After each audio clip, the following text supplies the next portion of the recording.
आप सभी लॉ स्टूडेंटों का आपके अपने ही यूट्यूब चैनल पर स्वागत है।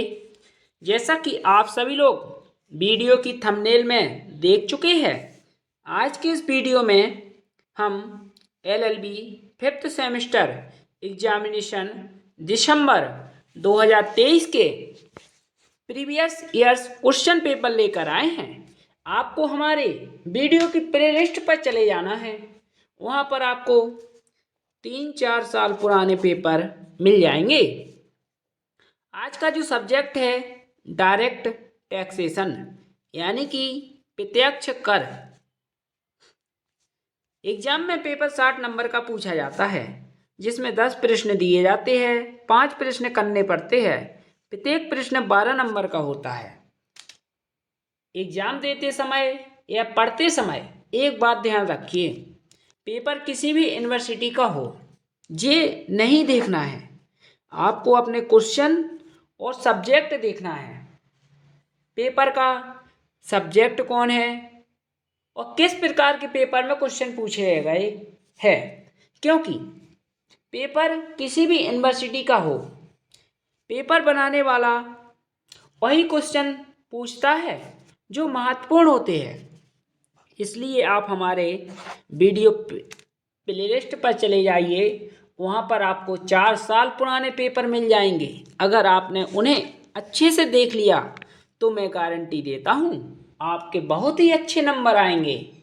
अगर आपको किसी सब्जेक्ट में प्रॉब्लम या किसी सब्जेक्ट के नोट्स या कोई अन्य प्रॉब्लम है तो डिस्क्रिप्शन बॉक्स में हमारा नंबर मिल जाएगा।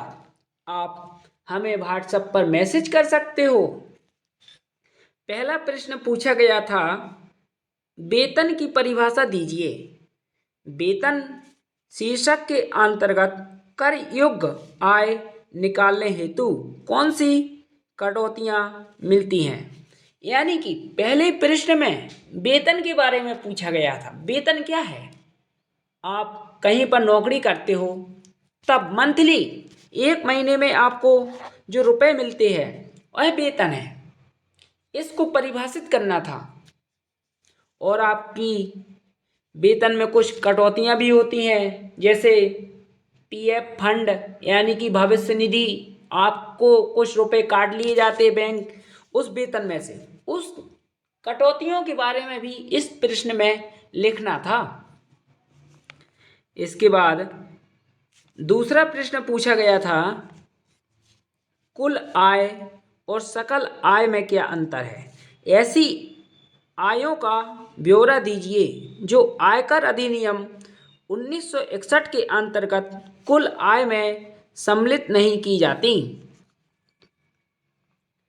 इसके बाद तीसरा प्रश्न पूछा गया, निम्नलिखित को परिभाषित कीजिए। पहला, आय को परिभाषित कीजिए। दूसरा, निर्धारिती को परिभाषित कीजिए। तीसरा, प्रत्यक्ष एवं अप्रत्यक्ष कर को परिभाषित कीजिए। इसके बाद चौथा, भारतीय आयकर विधि के अंतर्गत कर दायित्व का आधार आवास है न कि नागरिकता। इस कथन पर टिप्पणी करें एवं विवेचना करें। इसके बाद पांचवा, भारतीय आयकर अधिनियम 1961 के अंतर्गत आयकर के आरोपण के आधार क्या है, व्याख्या कीजिए।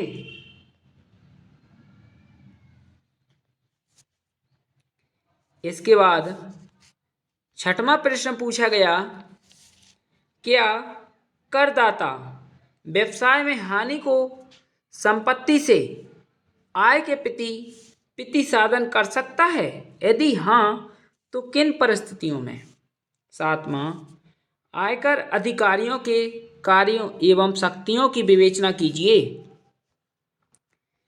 इसके बाद अगला पूछा गया, संक्षिप्त टिप्पणी लिखिए।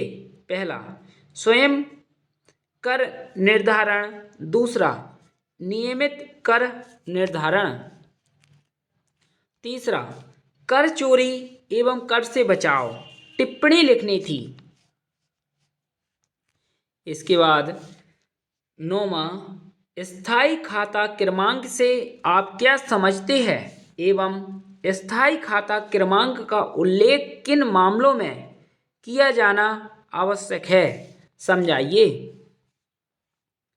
इसके बाद 10वां, आयकर छिपाने और विवरणी देने में चूक के लिए आयकर अधिनियम 1961 में कौन सी शास्तियाँ अधिरोपित की जाती हैं, समझाइए। यही 10 प्रश्न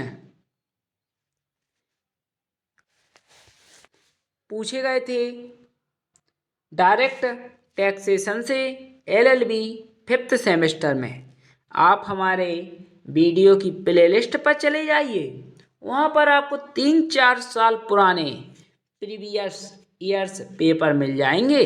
अगर आपको किसी सब्जेक्ट के नोट्स या फिर किसी सब्जेक्ट में प्रॉब्लम है या कोई अन्य प्रॉब्लम है तो आप बेझिझक होकर हमारे व्हाट्सएप नंबर पर मैसेज कीजिए और कॉल कीजिए। डिस्क्रिप्शन बॉक्स में हमारा नंबर आपको मिल जाएगा। धन्यवाद। जय हिंद, जय भारत, वंदे मातरम।